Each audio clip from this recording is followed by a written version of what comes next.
Today's interview is with Ryan Amstutz.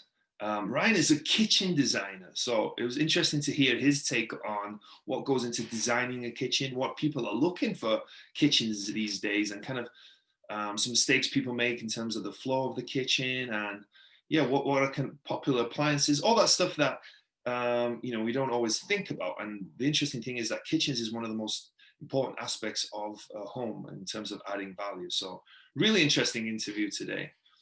As always, like and subscribe on Wrestling with Real Estate, the YouTube channel. Go to the WWRE Podcast and give me a 5-star rating and write me a review. It really does make a difference in building this platform, so please do that. And I'm looking to speak to as many of you as possible. If you're interested in real estate, I'd love to get to know you, see if there's any way whatsoever I can help you. So there's going to be a link in the description down below, or you can go to wrestlingwithrealestate.com and sign up there. Or you just hop on a call, and if you have any questions, I can hopefully help you get those answered. But before all of that, enjoy today's awesome interview with Ryan Amstutz.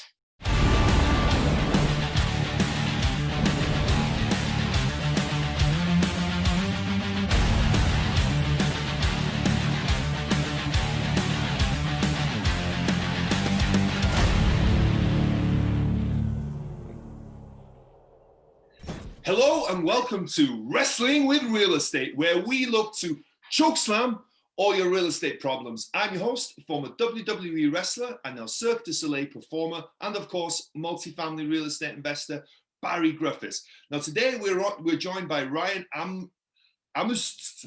I butchered that, haven't I? Absolutely butchered it. How do I? Amstutz. Yeah. Okay, my bad. I'm probably going to go down in history as the worst person pronouncing names ever, so I apologize for that. No worries. So Ryan, how you doing, man? Thanks for being here today. I'm very happy that you agreed to do this interview. It's going to be a fun one. Yeah, doing well. Thanks, Barry. I definitely appreciate the opportunity. Definitely humbled by the opportunity to join you on this. Oh, awesome. Looking forward to it. Yeah, man, it'll be cool. So before we dive into the conversation, do you want to give us an idea about your background, what you've been up to, and what your current focus is? Sure. Yep. So just to kind of give you an idea of my current, I would say, career, I'm actually a kitchen designer by trade. So that's kind of my day job, is designing kitchens. And then kind of circling, I got a family of, got 2 kids and a wife, been married for 12 years. I got a 6-year-old and a 3-year-old. And then a little bit on the real estate side, I guess you could say, still on the first deal. But so the first deal is supposed to be a 1-year flip, but it's actually we're 10 years into it. So awesome. So it's kind of how it's working out. But yeah, kids come along and it kind of delays things. And yeah, so we're a little bit into that, but we're kind of wrapping that up actually right now, and looking to jump into some more deals after this. Cool. Are you at home now? I am. Yeah. Well, the reason asking, anyone's watching on YouTube, they'll see he's got a really cool backsplash, kitchen in general. I got a quick peek at it. Really is a really cool kitchen. So obviously you practice what you preach to some extent, right? You put it in your home what you kind of learned. So that's cool. You said you're a kitchen designer. How did you end up being a kitchen designer, right? That's not the run of the mill kind of job, I guess, right? To some extent, I haven't met that many kitchen designers. It's a pretty cool job. Yeah. So it's a little bit almost came about it almost, I would say, almost like an internship or an apprenticeship. Started off working in a wood shop when I was 17, and kind of worked into drafting from there. And then, long story short, jumped into the kitchen design, and had a bunch of mentors kind of alongside me to guide me into it. I've been with the company I'm at for about 10 years now. So. Okay. So you actually design the kitchens, or you build them, or you do both? Design, actually. Other than my own, I do build my own, but other than that, mostly design work. That's cool. That's really interesting, because I had an inspector on not long ago, and I was asking the inspector, hey, what, from a real estate investing standpoint, what adds value to the house, right? Because everyone, they think different things, right? And he was saying all the stuff that they put in, like the color of the walls and like siding and all this stuff. And he's like, that really doesn't matter. There's a few things. There's square footage, bedrooms, kitchens, and bathrooms. So obviously, how you design your kitchen, it can really add value to your property, right? So like, talk to us, like, when you meet with someone, talk us through that process. How does that go, right? When you start, like, out of interest, I've never had a kitchen design in my life, right? I wish I had. I've always just had what I've had to some extent. How does that process go? You just meet with them initially and you kind of come up with some drawings, or you come up with the ideas? How does that go? It's usually a team effort. So there's usually contractors involved. Oftentimes there's an interior designer involved as well. I mean, it starts off with, a lot of times it's just a rough sketch. If it's a remodel, it's a pretty rough sketch of, hey, here's a window, here's a door. This is kind of the general area we enter into the house, and then take it from there. So a lot of times layout's a big thing for me to lay out a kitchen and, organize where, appliances go and make sure it has good flow to it. What are the most popular things right now, you'd say, in kitchens in terms of layout, flow? Like, what are they looking for? So believe it or not, a lot of white kitchens. It seems like everybody's doing white kitchens still. Probably 70% of the kitchens I do are still white. I am seeing a lot of like metal details going into kitchens. So like metal pipes for shelves, going a little more than industrial look to it. Metal pipes for shelves, metal hoods. We do a lot of custom made like metal hoods. Yeah. So white is kind of in right now. Yeah, white. Most people listening are sort of looking from an investing standpoint. People who are listening, but also, even though you're from an investing and it's, you're getting a rental in there, you want something that's appealing, right? So I guess what I'm asking is, what are the most popular trends that we can implement in some rentals right now, and even flips, I guess. Sure. Yeah. So as far as the looks of it, going back to white, but then we do a lot of natural woods. You can actually see on the hood behind me that we did because we're prepping this house to sell. So I tried to incorporate some of the trends. So the natural wood, did some black accents just to make things pop out a little bit. Everyone wants shiplap right now still. Like everyone has watched the Chip and Joanna gains and all that. And so, our whole kitchen and living spaces, actually, we did the whole walls, ceiling, everything shiplap. So. Oh wow! So yeah. What is shiplap for people who don't know? So shiplap is like almost like a barn siding look. Typically more of a smooth. Actually, you can see a little bit. I don't know if you can see a little bit on the ceiling here, a little bit, but just tilt the camera a little bit. But just kind of a board plank look. Yeah, it's just like wooden slats, kind of, right? Right. Yep. The description. That's interesting. And I think more and more as well, backsplash is becoming more and more popular, right? Well, it has been for a long time, but I think more and more people are putting backsplash in. Do you ever do houses without backsplashes? It's probably not, right? It's just hardly ever. Yeah, hardly ever. It's everyone wants that for a feature, right? And that's where you do something fun. So okay. Is that when the kind of design stuff comes in a little bit as well? You can kind of go a little crazy, not crazy, but right. Yep. And it's the easiest thing to change out if somebody wants to, and it's a lot easier to change out than cabinets would be. Yeah. So do you mainly work with homeowners, with people that are going to be owner occupied, or do you work with investors at all? Mostly owner occupied, actually. Okay. And then, so you're in, so people know you're in Ohio, right? Right. Do you find that there's a certain style for that area, or do you kind of see what goes on in the other side of the country, or do you just kind of see what's going on there? Because I wonder if there's a certain style. Because I would say Chip and Gain. What's their name again?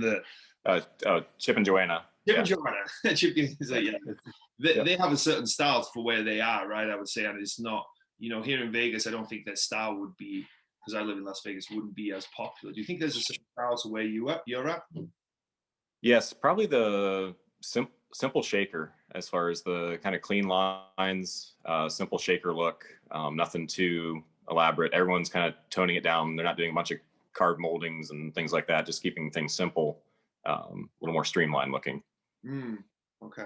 I do a lot of work in Columbus, Ohio, so that's a little bit where kind of the market's going there. Yeah. What would you say the average price that people are spending on kitchens in terms of what they're going through you guys, maybe? So on the kitchen end of things, average is probably right around $25,000 for a kitchen. And then if you have a contractor involved, all the other things, I mean, you can almost double that pretty quickly once you get into all the mechanical parts of the kitchen, you know, all your plumbing and electrical and those things. So what are the most, you know, some people who may never have done a kitchen renovation, what are the most like expensive aspects of kitchens? I would say countertops is a big thing. Quartz countertops are really popular. So quartz is a big, your cabinets and countertops are the most expensive parts. Kind of the next thing would probably be flooring and, you know, your backsplashes. Countertops can make a big difference as well, right? Can really tie together what the room looks like. I know I've recently done some granite ones that made a big difference into one of the properties I had. Right. Yeah. So quartz is the most. So quartz is the most expensive, then granite, and then would that be the case, or is quartz and granite kind of similar? Quartz is in our area, it runs about mid-range in the granite prices. So you can get granite that's more, but you can definitely get some that's less, for sure. Which one do you prefer? Do you have a preference? I'm all quartz. Oh, really? Like quartz. Yeah. And what color? White, or do you do different color in terms of like what you like? Do you have a preference yourself, or do you, as a designer, do you have to be really open and not kind of have? Yeah, I mean, I design about anything, so whether it's light or dark, but personal preference is probably, you know, in the whites and the grays for countertops right now. That can change. That can change next year though. So yeah. I see so many trends, so it's easy to sway me.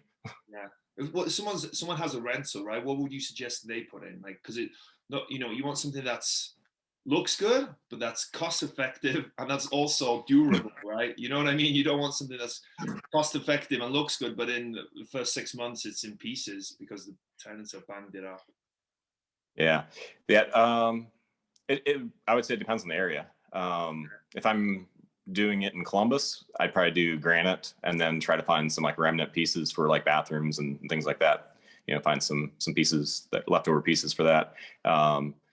In our area where I'm at now, it's kind of borderline, you know, go granite or do you stick with laminate? I'm kind of a rural area, so some of the people in the area aren't as attuned to what like granite would be, and so a lot of the houses actually still have some of the laminate countertops in them. And so is there laminate? Is there another option? Is it just granite, quartz, and laminate, or is there any other kind of other option that people can? Occasionally people do wood tops. I wouldn't recommend that in a rental because they're gonna get beat up. Butcher block, you mean, right? Yeah. Yep. There'd also be a Corian, which would be another product that used more in commercial applications, but occasionally we still do it in residential. Okay. And then what about appliances? What are popular? Is it still stainless steel, or I see sometimes now like a fancy white, which was strange. I can't remember where I saw it. I saw like a really nice kitchen and they had like white appliances and it looked cool, but I was like, I thought white appliances was like low, like what you really don't choose, but maybe it's different these days. Yeah, it's varying quite a bit now, it seems. Still a lot of stainless, but I am seeing those white and some of the color, you know, different colors on the appliances. Some of the ones with color have like they'll do like the different color handles on it, and so they want something to stand out there, make it unique. Yeah. Kitchens are cool. I never thought at this point in my life I would be like excited by kitchens, but I definitely am. I enjoy looking at them. What about flooring then? Tile versus laminate, or do you not use laminate so much in kitchen because of? I guess if it's waterproof, it's not so much of an issue. Yeah, it's I'm seeing a lot of that. I think it's called like LTV tile. I don't get into flooring as much myself, but you know, from a rental standpoint and long-term standpoint, like we have tile on our kitchen. We put that in just because we know it's going to last. Yeah. How many kitchens are you designing a week or per year? Do you think a lot? That's a good question. Depends. Probably between, I would say, 60 and 70 kitchens a year. Oh wow! How long does it take you to design a kitchen from concept to like? Are you involved in actually the construction? Or do you just design it and then, you know, that's kind of, it's done, it's up to the contractor to implement your design? Or are you kind of like, I know architects are involved in the process the whole way, they'll even go on site and stuff like that. How does that process work? Yeah, so I'm involved pretty well throughout the whole process. I work for a kitchen manufacturer, so custom kitchen manufacturer. So I'm pretty involved throughout the whole process from the design point to install. The biggest variable on that, as far as timeline, would be the design part.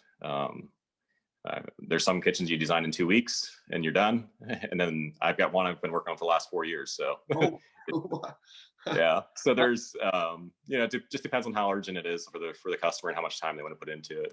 Why is that one taking 4 years? Like, is it the design? Is it materials? What does that look like? It's a guy that's self-contracting it. So there's been kind of bouncing around between different contractors and designers and things like that. So, and he's not living in the house, doesn't need the house, but it's just, so it's kind of a side thing for him. So it's kind of on again, off again. Type thing. Passion project type thing where he's just like, right. 4 years is quite some time though. That's kitchen done. Yeah, it is. But what's the craziest kitchen you think you've designed? Then you able to kind of give people an idea? That's a good question. Right, like in terms maybe the most expensive one. Then what kind of what kind of price was it, and what kind of stuff went into it? Probably most expensive kitchen itself was probably right around 100,000. Yeah. So I mean, I've done projects up to 500,000, but that's a whole house. So obviously those are not just a rental house or anything like that, but that's definitely some passion and some high-end finishes on something like that. But it's that would be kind of the top kitchen. What goes into $100,000 kitchen? That's amazing to me. $100,000, you can buy a house cash for. Yeah. So that one was like a lot of carved moldings, a lot of some specialty finishes, paints with glazes. That one had some walnut wood, had metal hood, custom metal hood, pretty much all the accessories you can think of in each drawer behind every door. So pretty crazy. That is nuts. That's even hard to imagine. It was probably cool to see once it's finished, right? Something like that. For sure. Yeah. It was definitely a work of art there. Yeah. So. Well, I'm sure it's the same with most kitchens that you do, right? It's like flippers when they, or even me that's renovated some units. Like I really enjoy, even though I don't live there, you know what I mean, and I paid for it or whatever. I really enjoy seeing it from where it was, especially if it's rough when it started, to where I finished, right? Where it's like, it looks cool and you're like, wow, okay, I didn't do the work, but I came up with a concept and the idea. So I'm sure you kind of, that gives you a lot of satisfaction, right? Once the kitchen is kind of like a piece of art, right? Yeah, for sure. Yeah, it's definitely rewarding to see it come together. Yeah, that's cool. What are so to help people maybe understand, like obviously you designed your fair bit of kitchens. What are some mistakes that you see people make, or what, you know what I mean? That when you maybe go into people's kitchens, or that you work with people that maybe started already, what are some mistakes that people can avoid making with their kitchens, you think? That's a good question. Maybe in terms of layout, one. What's that? Maybe in terms of layout, maybe what? Yeah, I think the biggest mistake people probably make when doing their own kitchen is not designing it for themselves. Like I see a lot of people trying to design it for the next buyer. And if it's their own kitchen, they should be thinking about themselves, on that. Because if you're constantly second guessing yourself if you're trying to design it for someone else that you don't even know who the buyer is going to be. Yeah. Next buyer come in, tear it all out again anyway. So yeah, true. So you might as well enjoy it, right? If you're gonna, right. Yeah, it's really interesting. And you, so you also said that you had a flip that was supposed to be a 1 year flip that's now turned into 10 years. What Right.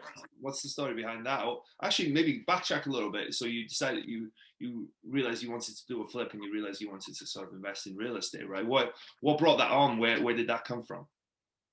I think that's always been a goal of mine, is to own property. Like, I always thought that was a good long-term solution for, building wealth and something to pass on to the next generation, was to have at least one property, at least my own property, at least the family home. And, but yeah, it was always something that interested me. I always enjoyed drawing and sketching things too. So that kind of ties into the design part of the whole thing. So, yeah, it was always a goal of my wife and I when we got as soon as we got married, we wanted to buy a house, and it took a couple of years, but we finally got it. But it's a live-in flip, so yeah, that makes it more difficult.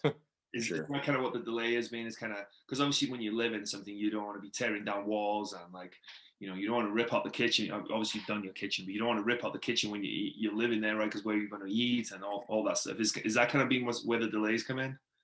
Yeah, a little bit. That, and you have underestimate what things are going to cost too, right off too. So we wanted to do everything kind of in cash as we went, and sometimes that takes a little bit longer, especially when you're a kitchen designer and you see all these nice things and you want all those nice things. So yeah. Is it hard for you as a kitchen designer to not overdo the kitchen, because it's easy to over improve a property, right? You're like, oh, this will look cool, but what you've ultimately got to try and look at what the value of what you're putting in there is, as opposed to what you'll get for it when you sell. Right. Yeah, definitely hard to do that. Yeah.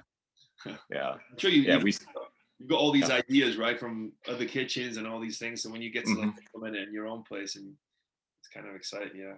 Yeah, and we knew that we had the other danger is we knew that there was a lot of equity to be made in the house.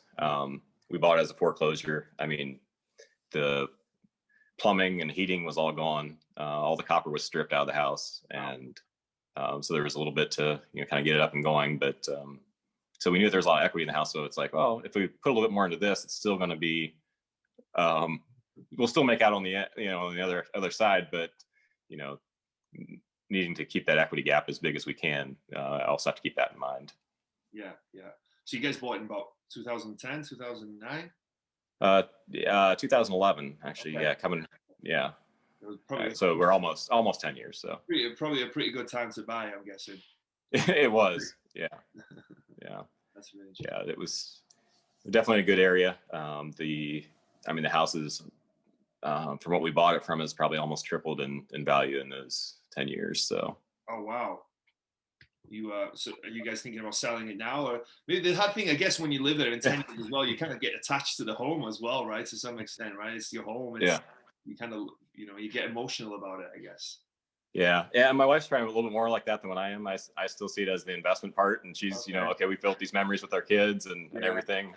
So, but yeah, you definitely do get a little bit attached. But the goal, I would say, in the near future, we're probably going to sell.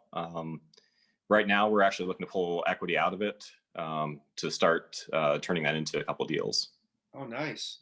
In terms of what are you guys looking to do? Some more flips, some rentals? What are you guys looking to do? Probably buy and hold. So we'd like to, and probably small, either duplexes. Duplexes is probably the thing that attracts us the most. We'd like to. We're actually working through the finances right now, but we probably have enough equity in this to buy one or two duplexes outright. Hopefully, with that need a little bit of work, so we can build some equity back into those, and then cash those out and turn them into more deals. Yeah. So sort of the Burr method, right? Right. Yep. That's a great method. Yeah, especially if you're able to tap into equity you already have in your home, right? You can take that money, do a Burr, right? Buy, renovate, rent, refinance, repeat. So essentially, people who don't know, it's when you buy a property and you're able to use money to buy the property. You increase the value enough where you're able to cash out that money and take it all back out, and then either do it back again or just replenish where that initial money came from. So it's a great investment, especially with something like a HELOC like that. It really fits really cool. I have a friend that's done that a few times now with a HELOC, because it's, you just take it, once you get that money back, it's like a credit card, right? You just pay it back to the bank, and you're back to normal. It's not like a refinance where you have to pay for it. So that's right. really cool. It's really cool. Man, this is interesting. It's really interesting. Like what kind of goes into a kitchen, like the things you don't always think about. And it's always good to kind of keep up with trends, right? To know like what looks good in a kitchen. Like if you understand what looks good in a kitchen, what people are looking for, well, then you can try and cater for that. Because the more appealing your kitchen is, right, as I talked about, those are the things that people look at more than anything else, right? Be it a flip, be it a rental, be it whatever you're doing, right? It's never a bad thing to have a nice kitchen. As long as you're smart about how much you're spending, right? Don't go spending $100,000 on a kitchen. Right. Right. Yeah. That's not what we put into ours. So. Right. But yeah, and that's one thing I like. I've done all the work, most of the work myself, and so that's, you save a lot of money in that regard too. Not paying someone else in labor on those. So. Yeah, absolutely. Yeah, and we did, like you said too. We added a bedroom to the house too. So you did? Oh, that's cool. Yeah. Yeah, you guys, I'm sure if you bought in 2011 and done all that done all that work and added a bedroom, I'm sure you guys created a good amount of equities. Congratulations. That's really cool. Yeah, that's the power of real estate, right? That's why real estate is so awesome. You can. That's right. Yeah. Create some wealth through it. Yeah. So this show is called Wrestling with Real Estate, right? And I always like to incorporate some wrestling-related real estate questions. So the first one is, what would your wrestling name be? We'll say Garage Amstutz. I do a lot of work in the garage, so that's where the power of a lot of my stuff is. So yeah. Okay, cool. Yeah, cool. So every wrestler has a special move. What would your special move be in real estate, you think? I would say value engineering things. So buying some raw materials and turning them into something beautiful. Yeah, definitely. Yeah, that's a great skill to have, right? Because you can, the better stuff looks, right, the more value you're creating and stuff, right? And you just to have that skill, and so not only to have that skill, but to have that eye as well, to kind of see things what other people can't see. I was talking about this yesterday, that artists, flippers are really artists, right? And you're the same with the kitchen design. You're an artist. The way you design the kitchen, the way flippers go in and they're able to see, if I take this wall down and I move this kitchen here and I put this there, and for me, I would never be able to see that, but they see it straight away. And I think it's definitely an art form, right? It's an art form through property. I think it's really cool. For sure. What's been the biggest body slam you've taken? Either in your kitchen or your own investment, either. Yeah.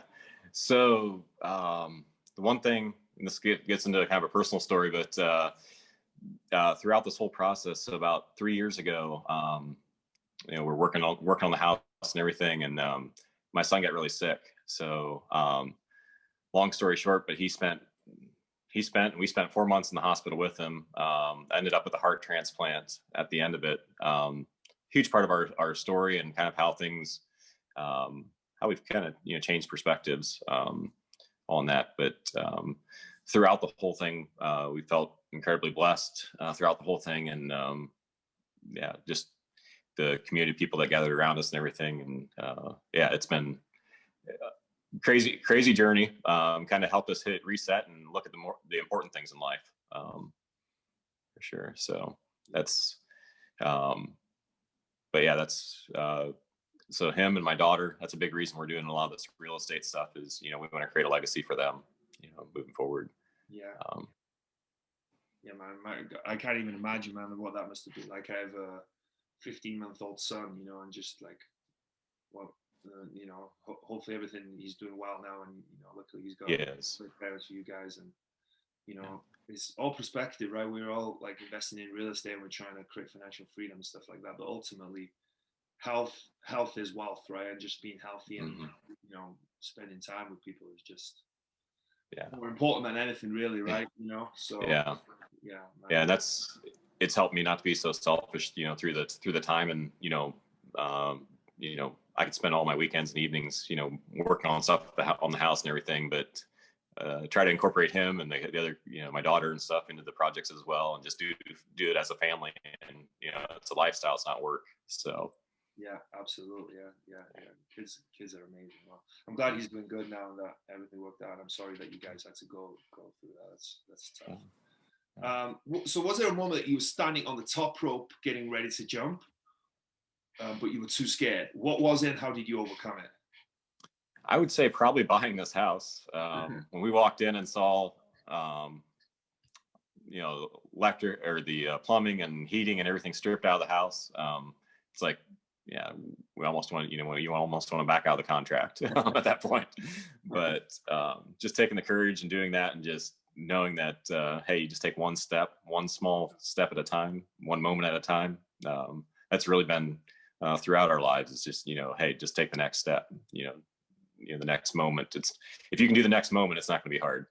Yeah, for sure, right? Because it's easy to look at all the stuff that you need to do, or like everything that you need to accomplish or whatever, and that just gets scary, and then you just kind of run away from it, right? But if you just look at what your next step is, right, just that small step that you can take forward every time, and eventually you realize that you've climbed that ladder so much higher to where you're trying to go, rather than focusing on where you need to be. Just focus on the next step, the next rung of that ladder. So yeah, that's really true. I love that, man. That's really cool.